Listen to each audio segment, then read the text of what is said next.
However, while I will note, for the record, we're not old, it is still great to have insights from our youth. Thank you for the work that you do with our students, for sharing your insights and your activation models. I could definitely see, as I looked around the room, some rapid note-taking as we were inspired and processed your ideas. You are no doubt working with the leaders of our future, and we are in good hands. Your partners in AZM stand ready to support you as we face together the challenges ahead. And so now we pivot, because speaking of the future, we know that messaging and communication are an essential part of all of our work. We would say particularly now, except that in the biennial planning, we said particularly now, even before October 7th. These tools of communications and social media are essential for all of our AZM organizations and for AZM itself. Therefore, for our keynote address this morning, Alex Luxenberg, a social media expert and Jewish community leader, will discuss artificial intelligence and the future of social media. Alex?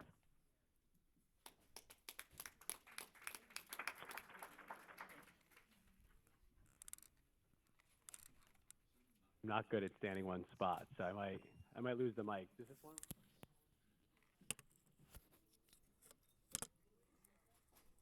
Hear me? Does this work? Great.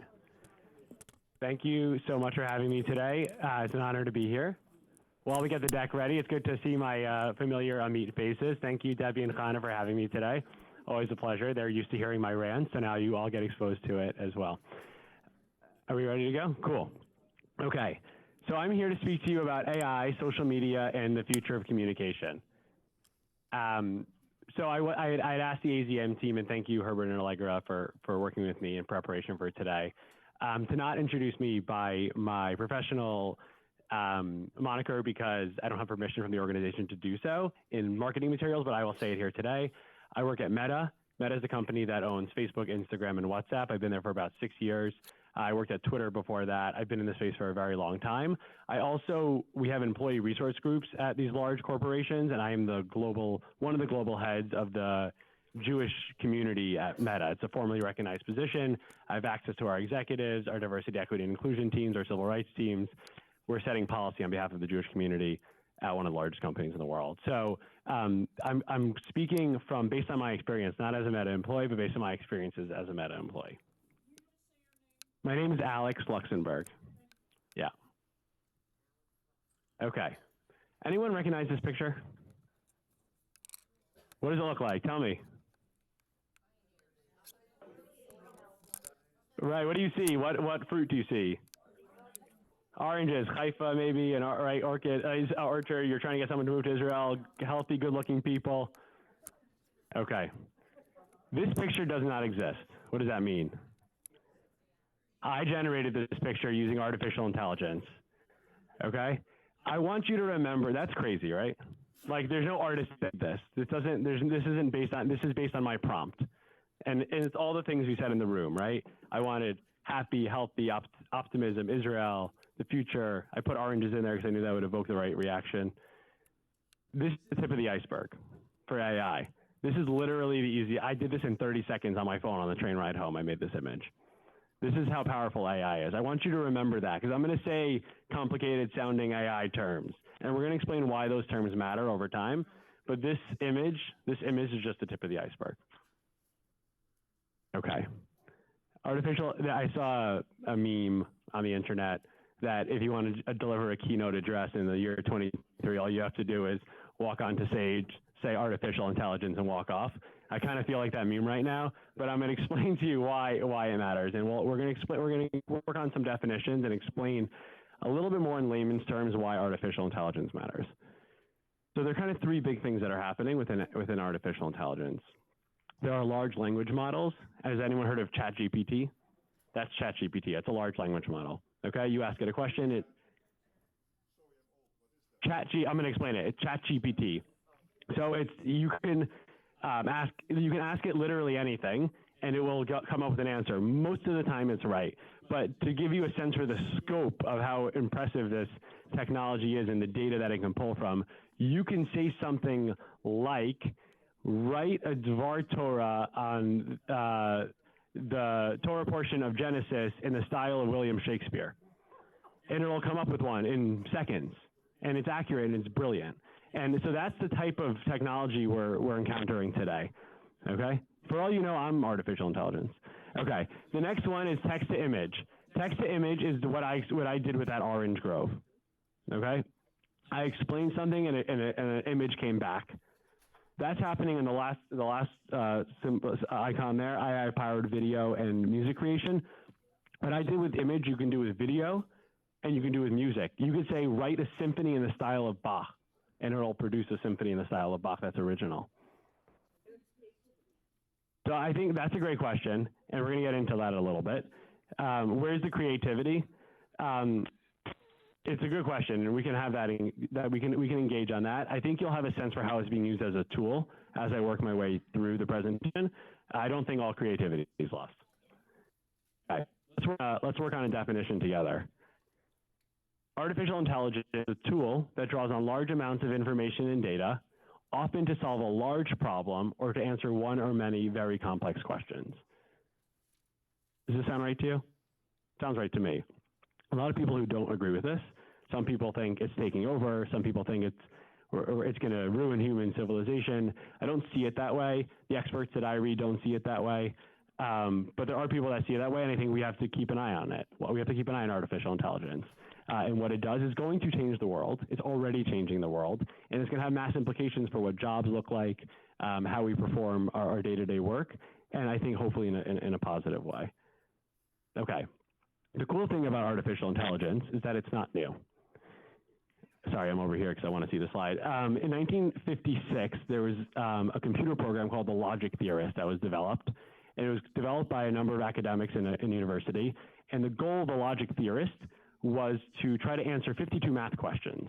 They wanted to see if a computer can answer these math questions. And it answered about half of them. And the cool thing, the aha moment, was that it had answered some of the questions in ways that the mathematicians hadn't answered it before. So now we're talking, this is the early days of artificial intelligence. In 1966, the similar type of program at MIT. In 1997, who remembers when Gary Kasparov lost? Remember, that was like, oh my God, this is, right? I remember that moment very clearly. Watson playing Jeopardy, right? IBM's Watson playing Jeopardy. That's the same technology. What's different between all of those examples and what we're talking about now is that all happened on TV, that happened in the university, that happened with experts. Now it's happening in our pockets. Everyone has access to it. I am not an engineer, I am not a technical person, and I was able to create that image on the train ride home. That's what we have access to now, and that's just the tip of the iceberg. So that's what we're calling AI 2.0. So I work at Meta, so I'm going to speak to you about some ways we're using it, not because it's the only way to use it, just because it's the examples that I know. It'll give you a sense for how it's being used every day. People here use social media, Instagram, Facebook. I'm sure a number of you do. Okay. Have any of you used Reels? You know what Reels are, or TikTok? Have you been on there where you're scrolling up on the videos and you see these videos and they're like exactly right for you in a weird way? You're like, why is it talking about like surfing cats? I have a surfing cat. That's really strange. How does it know that, right? What's changing now, and that's the bottom left. That is the top left, powering a stronger discovery engine. It used to be when you went on social media, whether it was Facebook or Twitter or Snapchat, the only content you saw in your feed was from people that you had elected to follow. It was your friends. Now you're seeing content from everyone. The best content available to you based on your interest is coming into your feed now. That's being driven by AI. The artificial intelligence, the machine learning, knows what's in the content. It knows what you're interested in based on your activity, and it shows you the right message. For me, that's way better than having, like, in that stage of life, a picture of someone's 3-year-old birthday party every week. That's not, like, that loses interest. I'd much rather see the cat surfing. The cat surfing is not a good example for me, but that type of thing. That's also having an impact on the way our advertising is working. Like, hey, was Instagram listening to our conversation? No. The artificial intelligence is just really good and knows that you're planning a trip and you might want to go to Disney, so you were probably talking to your friends about going to Disney. It's my stage of life too. Okay. You can imagine examples of artificial intelligence being used in customer service, right? Imagine instead of waiting on hold with Delta Airlines for half an hour, and instead of messaging some endless chatbot experience on their website that's never going to work, you send that text, but it feels like you're talking to a human, and they actually solve your issues in real time. That's where we're going now with this, and it's happening, and it's amazing to see how powerful it is. It probably happens already, and you don't even realize. And then detecting and removing harmful content, which is probably top of mind for many folks in this room right now. There's a lot of bad stuff on the internet, including on the platforms that I represent. Most of it doesn't even hit the feed because the artificial intelligence, the machine, is looking for it before it hits the feed. I'll give you an example. Something that I hear, literally my phone buzzes nonstop with these examples because of my role. I posted, a friend of mine will text me, or they'll text me on behalf of a friend of theirs or someone they follow or an influencer, and they'll say, my friend posted a picture of a swastika that was spray painted on their synagogue, outing the anti-Semites in their neighborhood, and your platform took it down. You're an anti-Semite. Your platform's anti-Semitic because you're not letting us tell the world the truth. That's not what's happening. What's happening is the machine is seeing a swastika. It knows it shouldn't be on the platform, and it's taking it down. It's a false positive, right? It will get better and better and better. Most of the time, this content is taken down. What's really interesting is that it gets complex, nuance. Has anyone seen this watermelon trend now? Right, a lot of pro-Palestinian folks or pro-Hamas folks are using a watermelon because it kind of has the same coloring as the Palestinian flag, and they're using that as a way to deceive the algorithm. Instead of putting the flag, they're putting the watermelon. So the machine has to learn, and that's where we're at right now. Okay, I'm going to give you a really cool real life example. So this is the so what. I'm gonna have time at the end for questions. So I'm going to take questions. If you don't mind jotting them down, I'm happy to answer a few at the end. So what? Why does this matter? Why does any of this matter for us?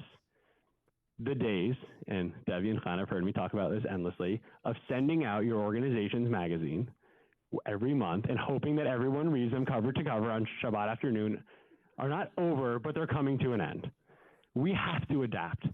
We have to adapt away from the magazine. We have to adapt away from the mailer. We have to adapt away from the 50-page email. We have to adapt from thinking if you build it, they will come. They won't come. Our organizations have been around. I'm on the board of Amit. I have been for years. I chair marketing for the board of Amit. I'm in these conversations. I'm in the same room as all of you on a regular basis. This is something that I take very, very seriously, my participation with the Amit organization. And I know what these conversations sound like. If you in your organization that's been around for 1,000 years, post on your social media, your Instagram or your Facebook, with just a still image of some kids like digging or like painting, it's going to get 6 likes. How often does that happen? Every single time, right? So what do we do? How do we go beyond that? How do we get our message out? We're the organizations that have all the context. We have all the context. We have the money. We have the infrastructure. And we're not doing a good enough job of getting the message out there. We're just not. We have a responsibility to get the message out there because we have the infrastructure, we have the knowledge, we have the scale. Take Amit, just based on what I know. Amit has, I think, all 9 schools in State Road. We have expertise here. We know what's happening. We have real information, not based on some third party that's telling us. We know. So we have a responsibility to the world. This is a proud brother moment. Okay, my brother has a media company. It's called Soul Shop.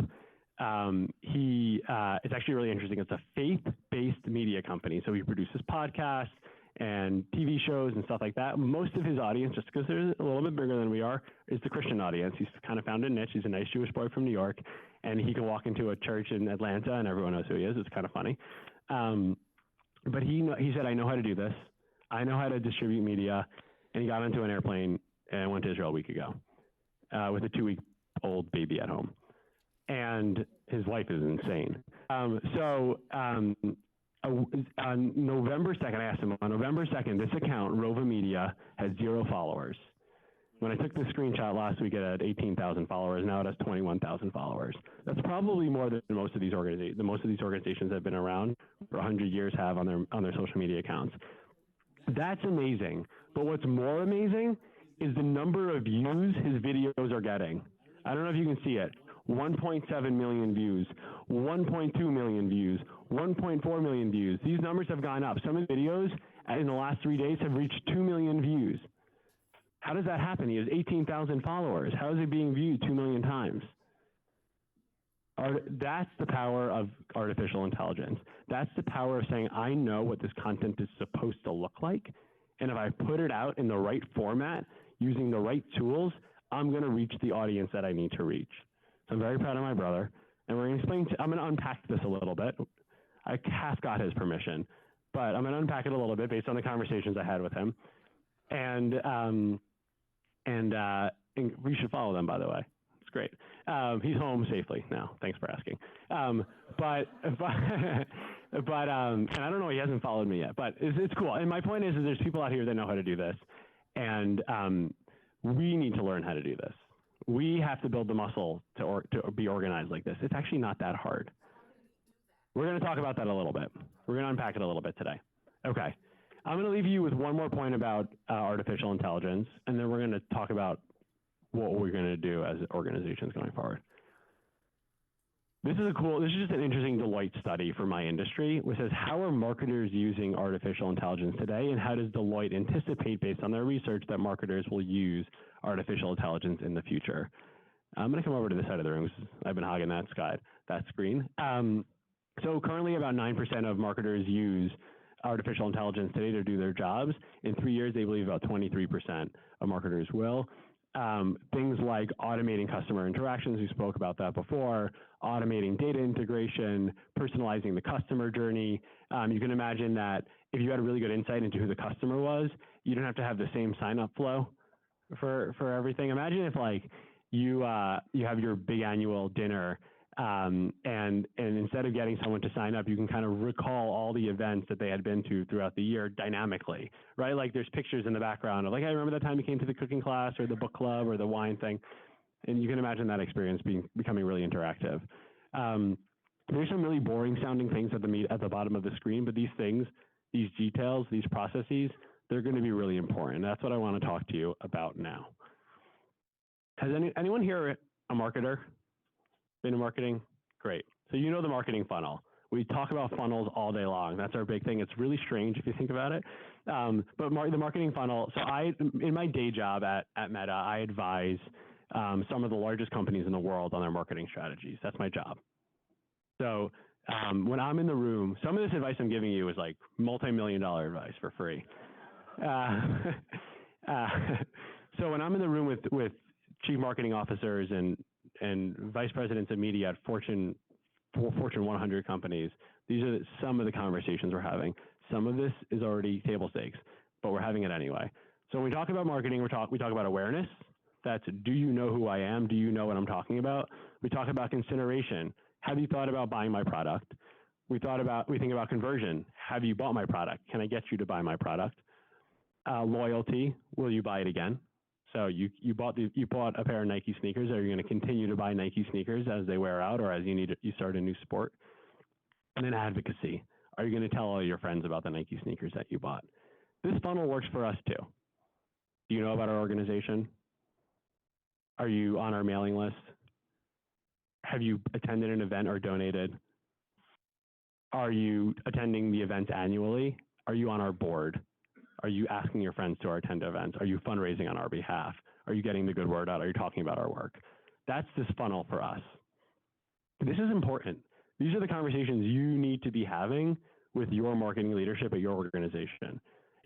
Sometimes it happens and sometimes it doesn't.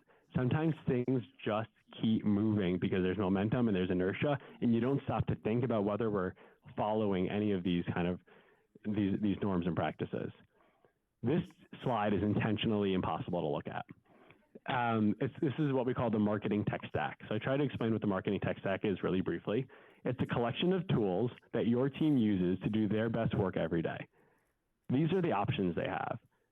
How many of you are on the board of an organization? Look at that. I knew that was the answer I was going to get. I double checked first. Great. That's the entire room. So there is no doubt in my mind that someone on your marketing team or your executive director or someone at some point has said to you, we need a new website. We need a new CRM. We need a new customer management tool. We need a new email system to track emails. We need to be better at data processing. We need more creative resources. Everyone's heard those, has had those asked.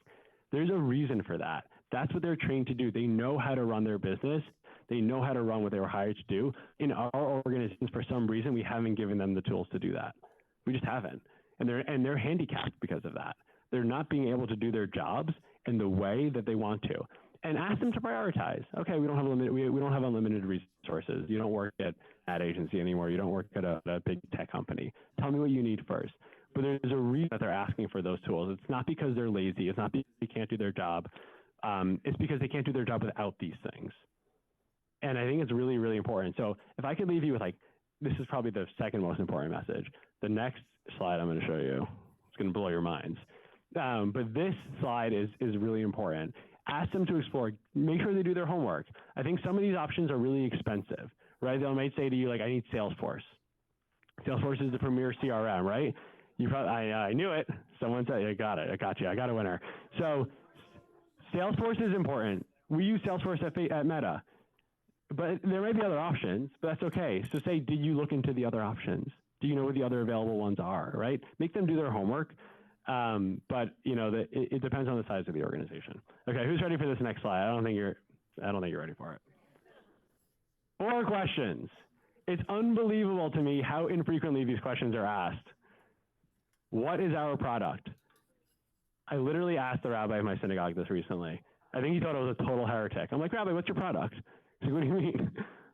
Don't you come, you pray, you've been there. I'm like, no, what is your product? There's 18 Orthodox shuls in Great Neck. That's where I live. Most of them are Persian. So there's 2 Ashkenaz shuls.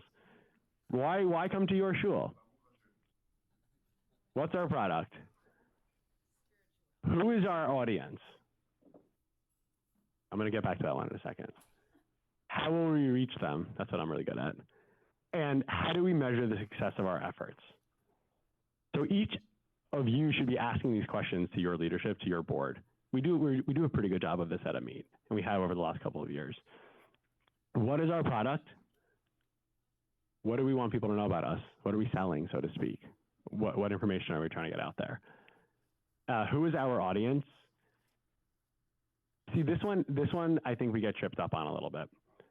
It's really easy for us to go back, and I'm not trying to be annoying or anything, but it's really easy to go back to the same 20 families that have supported our organization for the last 100 years and make sure that each one of their next generations is bought into the mission. The development teams are fantastic at that. Let them do that, but that doesn't work at scale. It just doesn't. It doesn't work at scale. And you don't need a marketing team for that. You need someone who knows how to design flyers and emails for that. If you want to really scale your message and really be out there, you have to think about who your audience is in broader terms. And right now is the moment for us to strike while the iron's hot, because there are people out there. So we host these. We're good?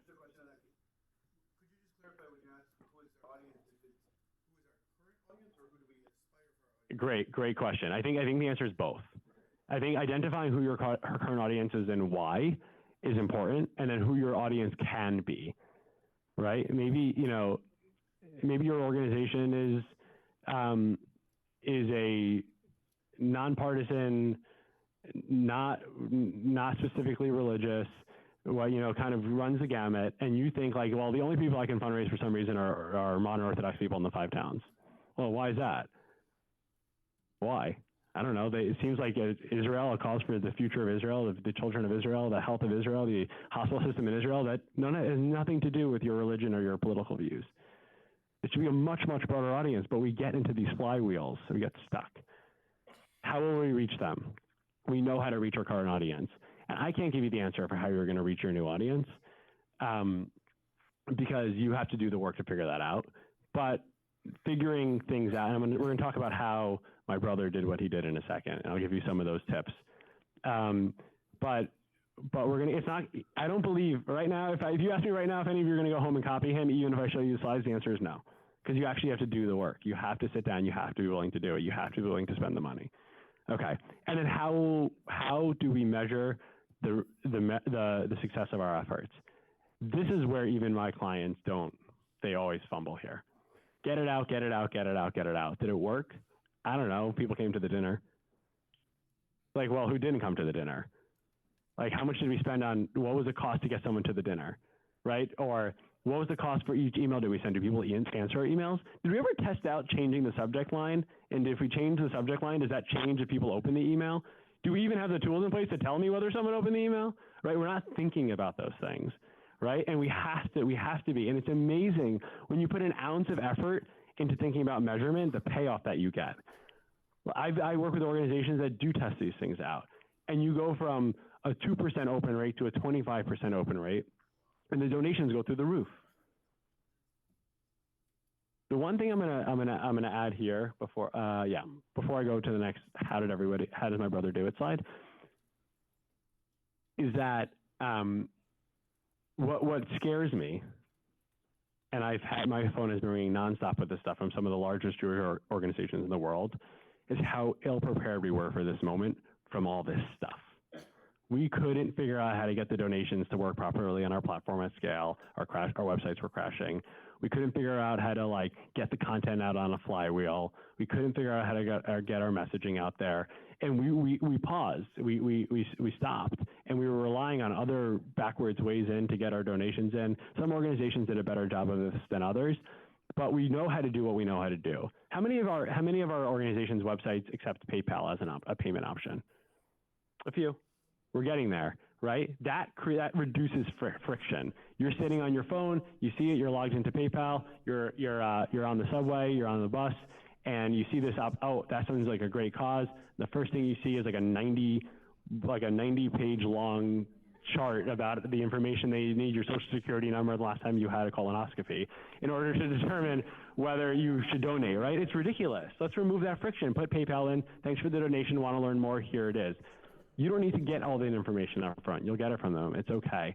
One thing that really drives me insane is when the processes and operations we have in place get in the way of doing the work we're trying to do.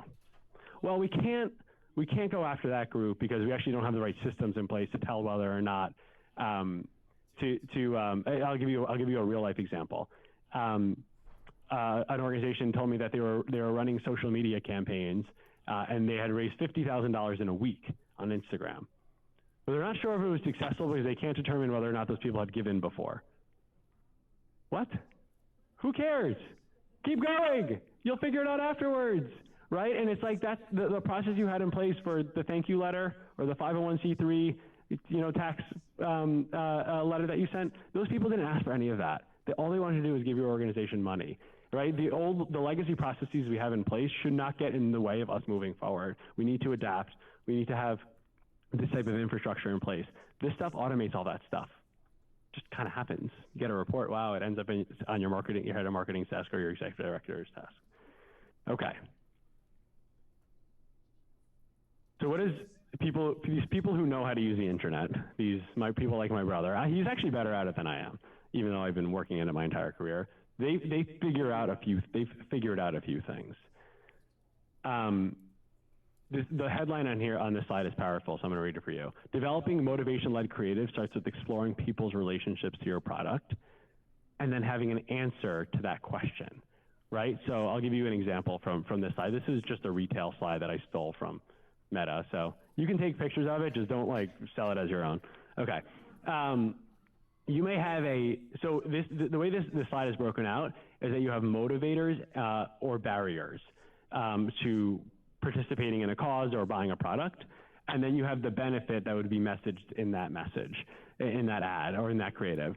So I'm fine, I don't need anything new. My closet's full, there's nothing out there that could possibly be relevant for me, and then the message on this ad might be, this is a unique item. There's a unique item for everyone. Unique. You don't have this. It's for everyone. There's something on my site for everybody, right? I love the latest fashion. So I'm a shopper. I only shop the latest trends in fast fashion. And the same brand as Feroldi says has the latest trends from top designers. That's the messaging. And then the third one is it seems too expensive and highbrow. Feroldi's has price points for every customer. The point here is that this company is selling the same thing, but they're messaging it in 3 different ways. And when you don't put out your messaging in 3 different ways, if you don't kind of identify your value propositions and use all of them to get your message out, you're losing. What we tend to do in our organizations is we tend to put all of it on one piece of paper. Say, here you go. This is for you. We do all these things. We're amazing. We're the best. Look how good we are. But what these brands have figured out is that you actually have to break the messaging out. I'll give you another example from like a real organization. I work with financial services companies. Let's say you're trying to get someone to use a new credit card. You want them to apply for their credit card. You could say in the ad that you offer no foreign exchange, no foreign transaction fees. You offer money protection on damaged items, and you offer a really great travel points reward system. If you put all 3 of those things in one ad, that's great. You're showing, and it might be one of the ads you want to put out there. But there may be someone out there who only cares about the points that they get for traveling. That's one value proposition. You ship that. That's one message. You put that out there into the world. The second message is someone who travels all the time and those foreign transaction fees really matter to them. That may not matter at all to the person who's constantly shopping online and wants to have return protection, right? So you ship that message out to them.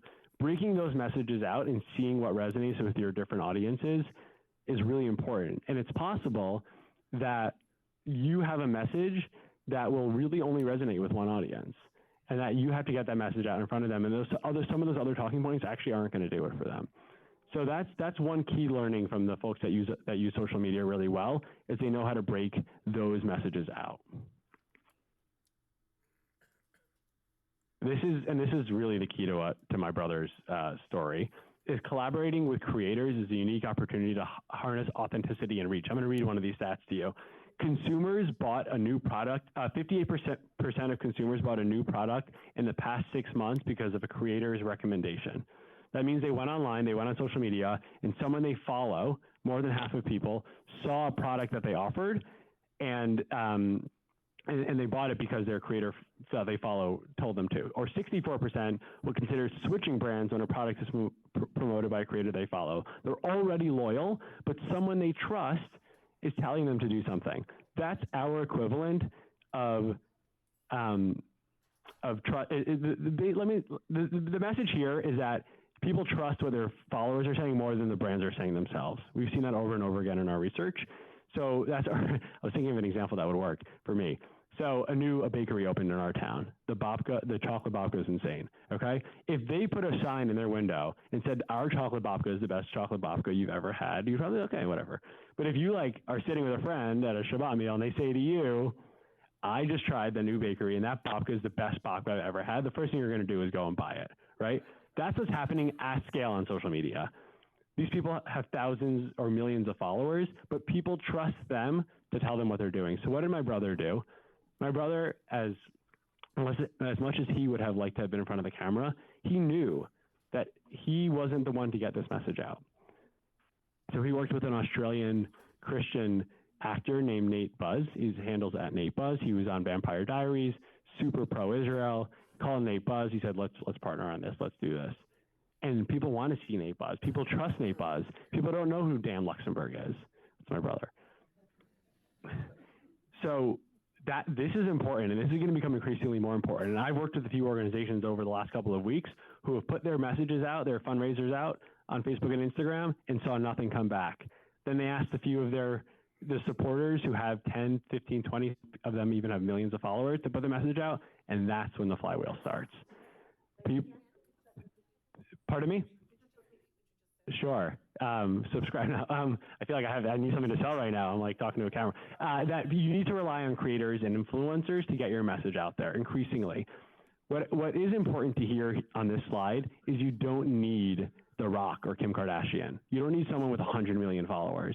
We actually find in our research at Meta that those people are less effective in selling things because it's such a broad reach, it's such a broad audience, they don't have their niche. The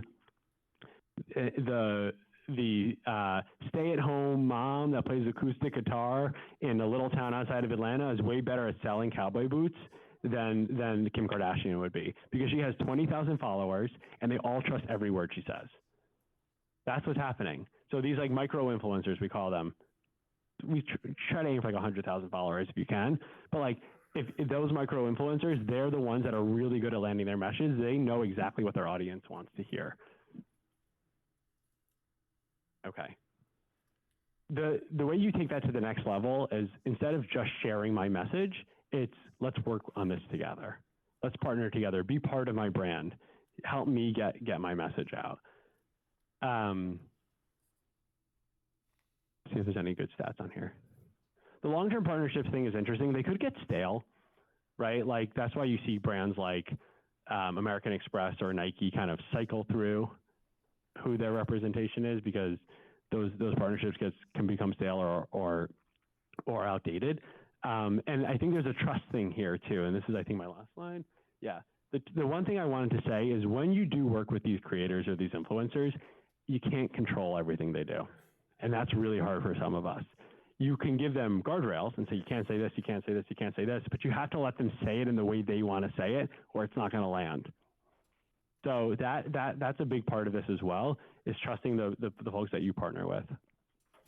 That is what I had prepared today from a presentation standpoint. I am happy to take a few questions before I head out. I just want to grab a sip of water first.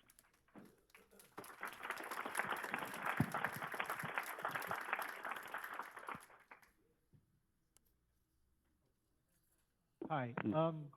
Thank you. Close to home, I'm concerned that Israel is people who are pro-Israel, let's say, but are underinformed or misinformed.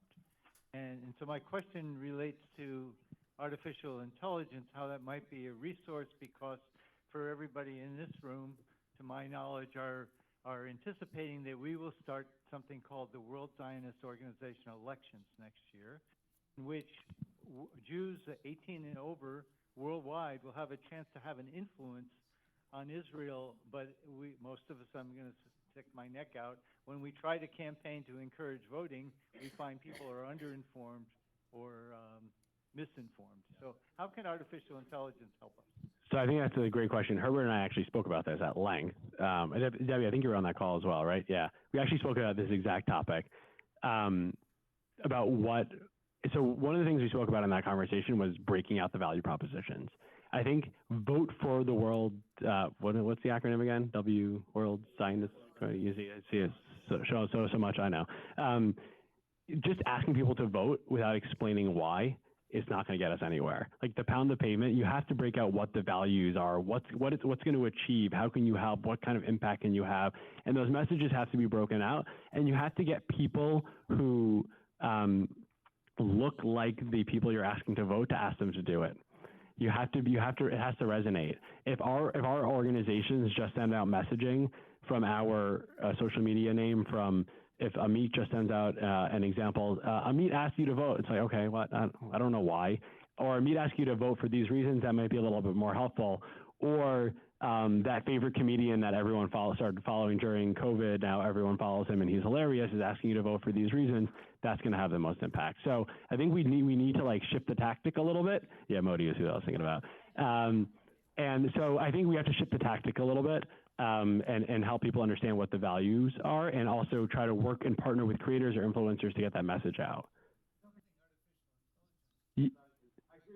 Yeah, well, they're going to use the tools. I mean, they're going to use the tools that we explained to get the message out there, and artificial intelligence will help them leverage it. It could be that you want to use these auto generation tools like ChatGPT or Discord to design your creative or to get your messaging out there. But that'd be a more in-depth conversation. You could actually ask one of these machine learning models for 100 ways to explain why someone should vote, and they would actually just return 100 ways to explain why. I would proofread them, but that could help you kind of move quicker if that's something that you were concerned about. I don't know. Do you want to or you can moderate? Hi, First of all, thank you so much. It was so helpful. It was one of the best I've ever heard. My pleasure. First of all, I wanted to know how AI is used in the military and how the enemies can thwart that use. And I would just like to say that Emunah has 13 family therapeutic counseling centers all through Israel, 2 in the south, 1 in Sderot, and 1 in Netivot. And now we've opened a hotline to work with those people that we can't physically see, and they are physically seeing them by going to the evacuate to the hotels. I feel like if I knew military was using it, I wouldn't be allowed to tell you. I don't know. Hi, just a question about the breaking out of the message. Does it presume that you already understand your audience segments and are sort of tailoring the right breakout message to the right segment? Are you worried that if you don't do the right matchmaking there, that you'll actually lose? Yeah, that's a question. So the question was, do we need to understand who our audience is and what's going to resonate before we put those broken messages out there? In an ideal world, the answer would be yes. You would do things like focus groups, like one-way mirror type of sessions to understand and ask those questions. And there are organizations and companies that know how to do that. They know how to run the right group of people. They'll interview board members. They'll interview donors. They'll try to find new people.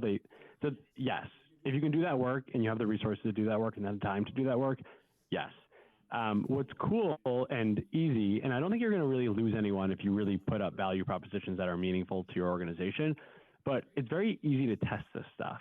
You can put it out there, right? If you go back to that slide, some of my brother's videos have 200,000 views and some of them have 1.7 million views, right? You're not going to strike every time, but it doesn't cost you that much to put it out there and see what resonates. So testing and iterating is a really big part of how expert marketers go to market. It took them a while to get to that momentum, right?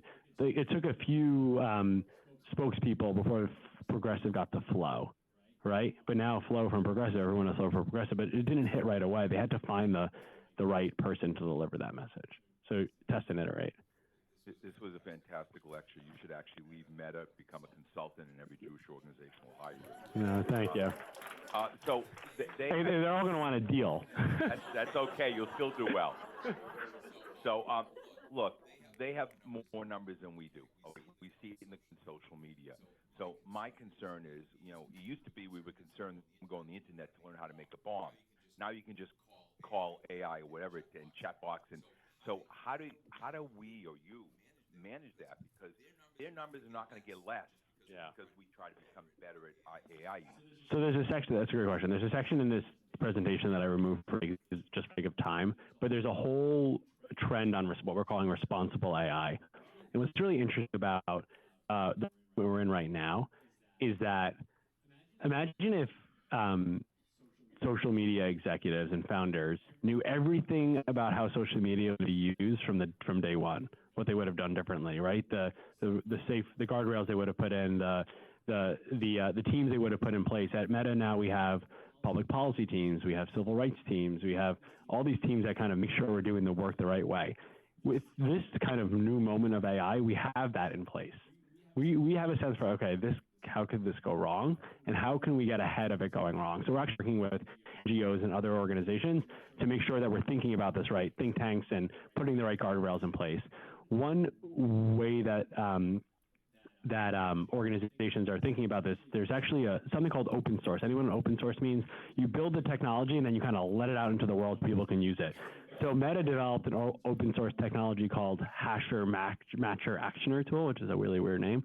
But basically what it does is it assigns a thumbprint or fingerprint to certain things that should be taken down across the internet. So it's not just for us, but Twitter should use it and Snapchat should use it. So let's say you have a certain visual. Let's use just like something really benign. You have a skunk, picture of a skunk, not offensive to anyone. The words, "You smell great today," not offensive to anyone. You put a picture of a skunk with the words, "You smell great today," and all of a sudden you're offending people on your social media feed, right? You can imagine much more awful versions of that. So we've built a tool that says every time you see a skunk with these words on it, your system should take that right off your system. And that's happening now at scale across many organizations. it's hard to believe, but there's a lot of stuff, really bad stuff that's not even making it onto the platforms today because we have tools in place to remove it. So that's how it works at scale. I agree with you. I think the numbers game is a little bit scary. I think we need to be organized. That's why an organization like AZM is so important. I remember, I'm sure most of the folks in this room have, Natan Sharansky's book, his first one, Fear No Evil, right? He has this moment in that book that really resonates with me, and I think about it often, where he was sitting in Russia. I don't think he was in jail yet, and all these Jewish organizations were coming to visit him, and it was driving him crazy because all they wanted to do was have credit for getting him out, for being the one that saved him or saved Russian Jewry. And at first, it really frustrated him. Like, why can't these Americans just hang out together and, put their efforts together and get me out? And then he realized, it's actually really important because they're all talking to different people. So I actually need all of them. And there was a light switch that flipped for him. And he's been brilliant at activating that ever since, right? So I think we need to kind of work together and have an understanding for how we can kind of use our numbers together because they're small, but we also have to go back home and figure out how we can message to our own audiences. Okay, we're going to have 2 more quick questions from over here, and then and we'll do them rapid fire, and then we're taking a break, reconvening. Forgot what hour it was. Reconvening at 11 for the panel. So I'm going to say thank you right now, and we'll do 2 more rapid fire questions. Whoa, whoa, whoa, whoa. 2 more quick questions, and then we'll take our break. Thank you, Alex. Thank you. I agree with everyone who has said this was outstanding because it was informative. Since I'll be brief, I feel inundated. I'd like your opinion and your impression as someone who is a lifelong supporter of all things Jewish, all things Israel. I could talk about looking for Hanukkah pajamas for my kids and getting 500. But that's not the issue because it's about now. I started listening every day to a different webinar, a different seminar, a different outreach, discussion, panel. I can't anymore. And this is my heart. And I'd like to hear what you have to say about this overwhelming sense of being inundated by social media, by perhaps AI, to the point that I feel for my health, I'm hitting the unsubscribe button. So I feel the same way. Put that on its head. I feel the same way. I feel the same way, and I think that we have all these tools that we built on platforms like Instagram that are meant to benefit teen health, right? So teen health, teen mental health. We're not used to seeing those because we don't have the same usage patterns that teens have. We won't spend 8 hours on Instagram. Teens literally do that. So we're not used to seeing the tools that are in place to help. Like, hey, you've been doing this for a while. Maybe you should get off. Like, we actually prompt teens to do stuff like that. We need to have our own. Like, I'm in total alignment with you. I've been very intentional. It used to be I would wake up, I would check my social media, and I can't anymore. It's like maybe when I'm on the train, maybe at lunch, maybe on the way home, and being really intentional about who you trust also. Like, there's certain accounts that I follow, and if I see their little circles on top, I click those. I don't just click through anymore. I go, I leave, I come back into my homepage, I swipe through to see which accounts I want to see, and I click on those. I think it's okay to miss things. I think one question I've been asking myself, and I'm sure folks feel the same way, and I think this has to do with your question too, is like, how much of it is for us versus how much do we actually think it's going to make an impact? Like, do I really need to know every breaking news story? And I've been telling myself no. So I think, I don't know, and I'm someone who, this pays my bills. So if you need my permission to take a break, you have my permission to take a break because I've been taking a break. And, as Ahad Am said, more than Jews have kept Shabbat, Shabbat has kept the Jews. Yeah. Okay. Hi. Yeah, we're going to take the last question. You mentioned the false positives. Yeah. I'm wondering if there's a false negative. For instance, if there are pictures being suppressed of the posters with Jewish stars being put in the trash, and then I post a picture of an Israeli flag, is that being... Yeah, it is. Is there a way to trick? Yeah, I don't have a trick. It's frustrating. I wish there was a more scalable way to deal with these issues. We don't have it. We just don't. If I could snap my fingers and change one thing about social media, is that they would all have customer service teams the size of Verizon. so that you can call and have these conversations. We just don't have that. We're not built that way. I think, are we out of time? Well, if you're finished with your remarks. Yeah. Okay. Alex, thank you so much Thank for you. joining us today. I think we're